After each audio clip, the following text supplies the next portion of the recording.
আসসালামু আলাইকুম প্রিয় দর্শক, অন্যমঞ্চ আলোচনায় আপনাদের সকলকে আমন্ত্রণ জানাচ্ছি। আসসালামু আলাইকুম প্রিয় দর্শক, আমাদের শিপিং কর্পোরেশন, বাংলাদেশ শিপিং কর্পোরেশনের খুবই গুরুত্বপূর্ণ একটি জাহাজ জয়যাত্রা ২৭,০০০ টন সার নিয়ে হরমুজ প্রণালী অতিক্রম করে বাংলাদেশে খুব দ্রুত ফিরে আসার কথা ছিল, কিন্তু বেশ কিছুদিন ধরে জাহাজটি আটকে আছে এই প্রণালী অতিক্রমের অনুমতি না পাওয়ায় আবুধাবির একটি বন্দরে। প্রশ্ন হচ্ছে যে এতদিন ধরেও কেন হরমুজ প্রণালী অতিক্রম করতে ইরানের অনুমতি বাংলাদেশ পেল না। একথা সত্য যে ইরান যুদ্ধের কারণে অনেক দেশের অর্থনীতিতে প্রভাব ফেলছে এই হরমুজ প্রণালী, অনেক দেশের জাহাজ এই প্রণালী অতিক্রম করতে পারছে না, কিন্তু ইরান তো গত কয়েকদিন আগে একটি বিশেষ বিবেচনায় বেশ কিছু রাষ্ট্রের বেশ কিছু জাহাজকে এই প্রণালী অতিক্রমের অনুমতি দিয়েছিল, কিন্তু সেই বিশেষ অনুমতির আওতায় বাংলাদেশের জাহাজ জয়যাত্রা কেন পড়ল না। এবং যদি কেউ প্রশ্ন করেন যে এই জাহাজটি যে এখনো পর্যন্ত আটকে আছে তার মূলে অন্যতম প্রধান দায়ী ব্যক্তি ডক্টর খলিলুর রহমান, খুব বেশি ভুল কি বলা হবে?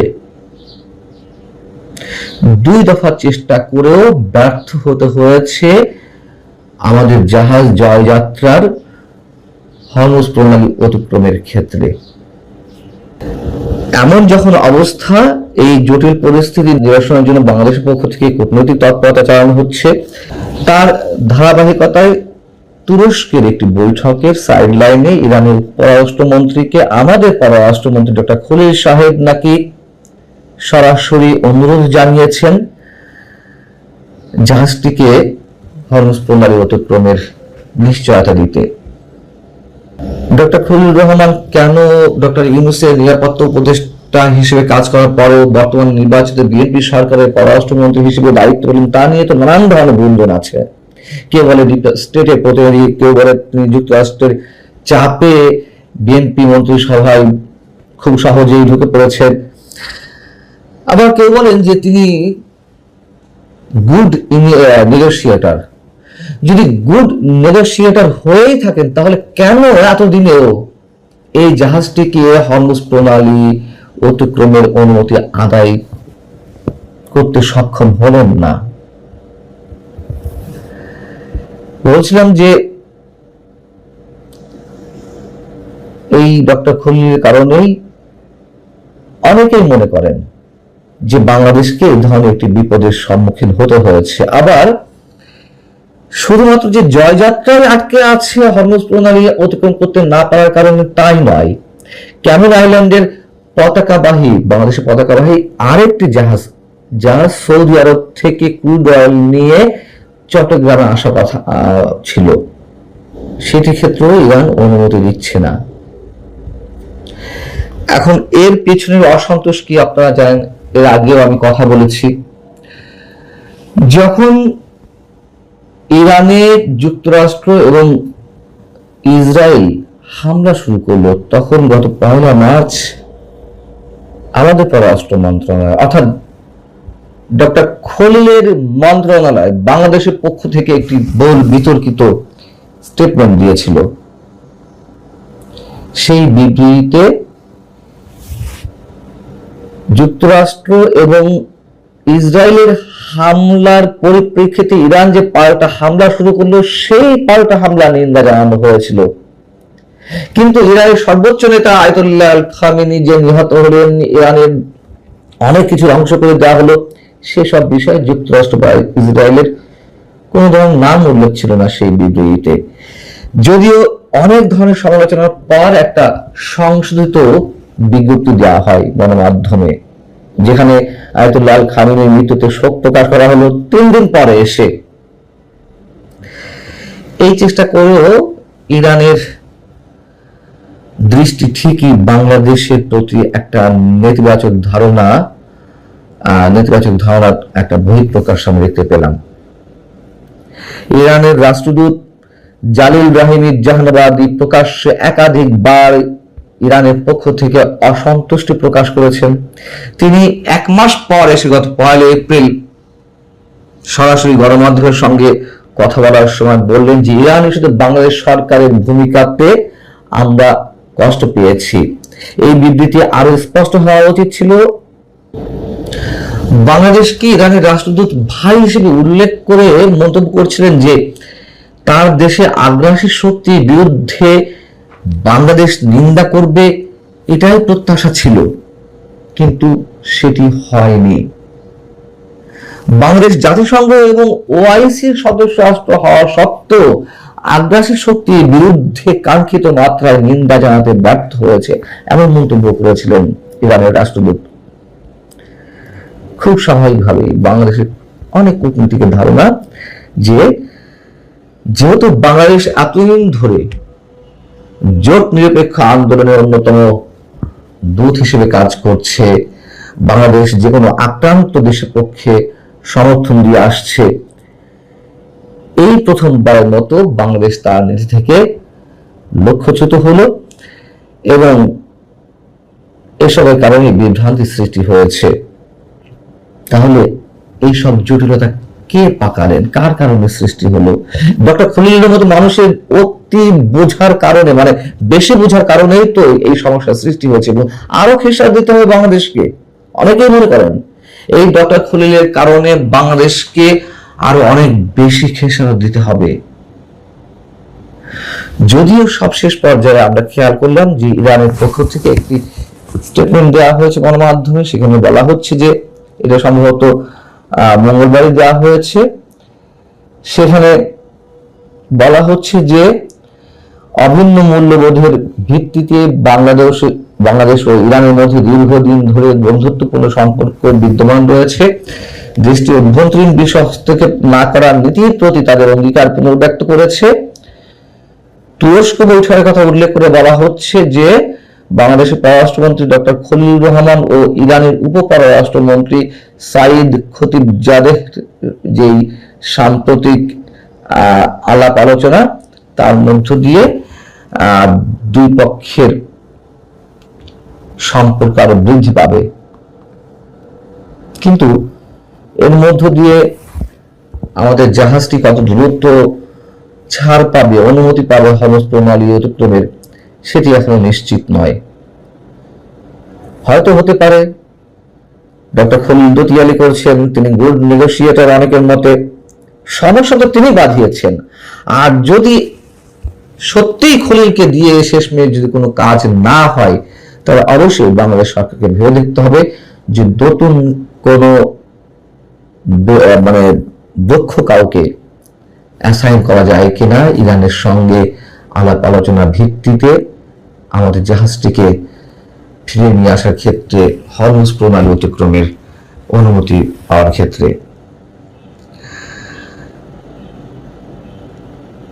ডক্টর খলিলকে নিয়ে আলোচনা থেমে নেই। ডক্টর খলিলের মতন কূটনীতিকের পরামর্শে বাংলাদেশের যে দাসখত দিতে হলো বাণিজ্য চুক্তির মাধ্যমে যুক্তরাষ্ট্রের সঙ্গে, এই খেসারত কতদিন আমাদের কিভাবে দিতে হবে আমরা কেউ স্পষ্ট করে জানি না। আসসালামু আলাইকুম সবাই, আল্লাহ হাফিজ। দর্শক, যে ইউনূস সরকার 18টি মাস ধরে দিন রাত শেখ হাসিনা সরকারের দুর্নীতি নিয়ে চিৎকার চেঁচামেচি করেছে, তাদের চেঁচামেচিতে আমাদের কান ঝালাপালা হয়ে গেছে। অবশ্যই দুর্নীতি শেখ হাসিনা সরকারের সময় হয়েছে, কিন্তু ডক্টর ইউনূস সরকারের সময় দুর্নীতি যে কি পরিমাণ হয়েছে তার প্রমাণের একটি দৃষ্টান্ত আপনাদের সামনে তুলে ধরতে চাই। খুবই গুরুতর দুর্নীতির অভিযোগ উঠেছে খোদ আমাদের নৌবাহিনীর প্রধান অ্যাডমিরাল নাজমুল হাসান এবং চট্টগ্রাম বন্দর কর্তৃপক্ষের চেয়ারম্যান রিয়ার অ্যাডমিরাল এস.এন. মনিরুজ্জামানের বিরুদ্ধে। খোদ দুর্নীতি দমন কমিশন দুদকের রিপোর্টেই তাদের নাম এসেছে, এমন তথ্য উঠে এসেছে ভারতের নর্থ ইস্ট নিউজের প্রতিবেদনে। রিপোর্টটি করেছেন ভারতের অন্যতম সিনিয়র সাংবাদিক চন্দন নন্দী, যার শিরোনাম Bangladesh navy chief admiral Nazmul Hasan named as graft beneficiary in ACC probe. যদিও এর আগে আমাদের সমকাল পত্রিকায় চট্টগ্রাম নৌবন্দর কর্তৃপক্ষ, বাংলাদেশ শিপিং কর্পোরেশন এবং মংলা নৌবন্দরের কয়েকটি প্রকল্প, বিভিন্ন চুক্তি এবং নিয়োগ প্রক্রিয়ায় আর্থিক অনিয়ম, দুর্নীতির অভিযোগে অনুসন্ধানের খবর বেরিয়েছিল আরো 1 মাস আগে, গত 16 মার্চ। সেখানে অবশ্য নৌবাহিনী প্রধান বা চট্টগ্রাম বন্দরের চেয়ারম্যান সম্পর্কে কোনো কিছু বলা হয়নি, তাদের নাম উল্লেখ করা হয়নি। সমকালের প্রতিবেদনটা সম্পর্কেই আগে আপনাদের একটু মনে করিয়ে দিই যে সেখানে কি বলা ছিল। সেখানে উল্লেখ করা ছিল যে দুদক জানিয়েছে 2,486 কোটি টাকা ব্যয়ে চীন থেকে 6টি জাহাজ ক্রয়ের জন্য বাংলাদেশ শিপিং কর্পোরেশন সিদ্ধান্ত নিয়ে পরে ওই টাকাতেই 4টি জাহাজ কেনে। বড় অঙ্কের এই কেনাকাটায় রাষ্ট্রের প্রায় 486 কোটি টাকার আর্থিক ক্ষতি হয়েছে। শিপিং কর্পোরেশন বিগত দিনে দীর্ঘমেয়াদী অপরিশোধিত তেল পরিবহনে একটি চুক্তি সম্পাদন করেছিল, যেখানে বাজার মূল্যের তুলনায় প্রতি মেট্রিক টনে অতিরিক্ত $30 থেকে $40 পরিশোধের তথ্য পাওয়া যায়। আর এর ফলে বছরে কয়েকশো কোটি টাকা অতিরিক্ত ব্যয় হয়েছে বাংলাদেশ সরকারের। আর একটা প্রতিবেদন থেকে জানা যায় যে চট্টগ্রাম বন্দর কর্তৃপক্ষের শীর্ষ পদের নিয়োগ প্রক্রিয়াতেও উল্লেখযোগ্য অঙ্কের আর্থিক অনিয়মের ঘটনা ঘটেছে। এক্ষেত্রে আর্থিক লেনদেন ও প্রকল্প সমূহের সূত্র বিশ্লেষণ করা হলে একটি সংস্থার শীর্ষ পর্যায়ের একাধিক দায়িত্বশীল কর্মকর্তার নাম আলোচনায় আসে। এসব প্রকল্প ও চুক্তি থেকে দুর্নীতির মাধ্যমে অর্জিত অর্থে নামে বেনামে সম্পদ ক্রয় এবং বিদেশে পাচার করা হয়েছে। এখানে যুক্তরাষ্ট্রের আটলান্টা শহরে মুকুল কনস্ট্রাকশন নামের একটি প্রতিষ্ঠানের মাধ্যমে দেশটিতে ফ্ল্যাট বাড়ি ক্রয়ের নির্দিষ্ট অভিযোগের কথা জানানো হয় দুদকের রেফারেন্স দিয়ে। এবং একই সঙ্গে ওই প্রতিবেদনে বলা হয়েছিল যে গত বছর অর্থাৎ 2025 সালের 14 আগস্ট মংলা বন্দর কর্তৃপক্ষের সঙ্গে সমঝোতা স্মারক স্বাক্ষরের মাধ্যমে চ্যানেল সংরক্ষণ ড্রেজিং শীর্ষক একটি বৃহৎ প্রকল্প গ্রহণ করা হয়। ওই প্রকল্পের কাজ বিভিন্ন প্রতিষ্ঠানের মধ্যে বন্টনের ক্ষেত্রে অবৈধ আর্থিক লেনদেন সংঘটিত হয় এবং এসবের সঙ্গে সংশ্লিষ্ট ব্যক্তিবর্গ তাদের পরিবারের সদস্যদের মাধ্যমে যুক্তরাষ্ট্র সহ বিভিন্ন দেশে উচ্চ মূল্যের স্থাবর সম্পদ ক্রয়, শিক্ষায় ব্যয় এবং দীর্ঘমেয়াদী বসবাসের প্রস্তুতি গ্রহণ করেছেন।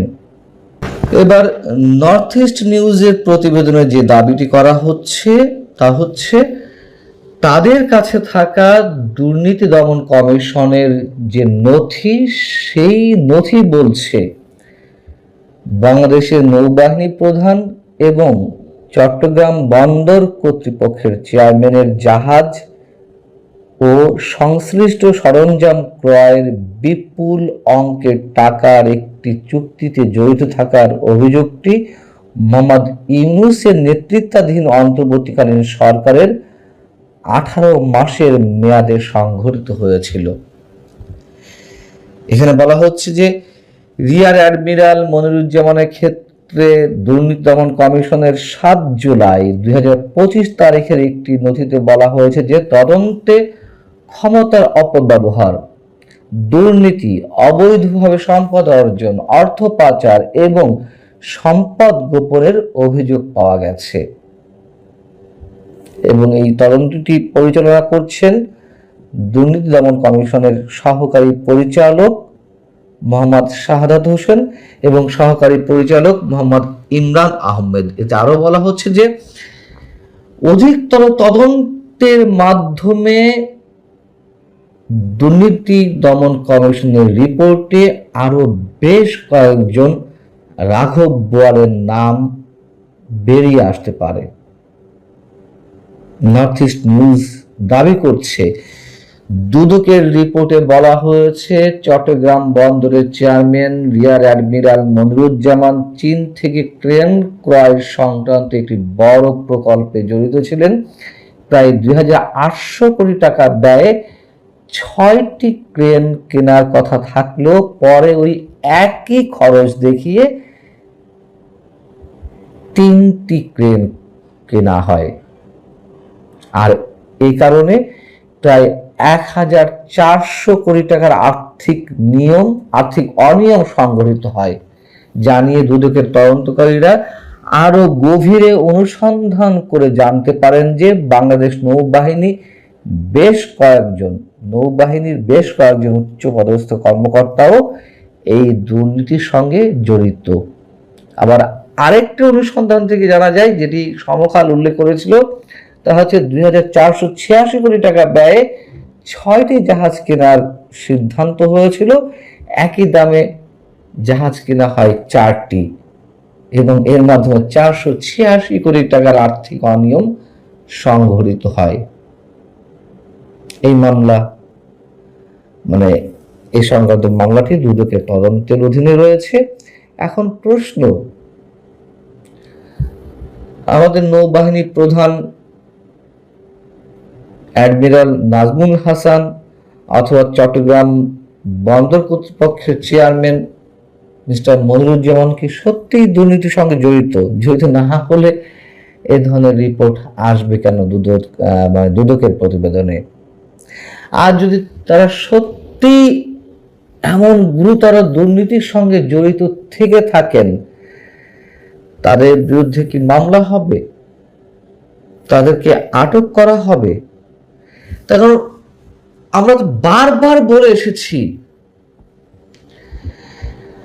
শেখ হাসিনা সরকারের 15.5 বছরে অবশ্যই দুর্নীতি হয়েছে, হাজার হাজার কোটি টাকা পাচার করা হয়েছে,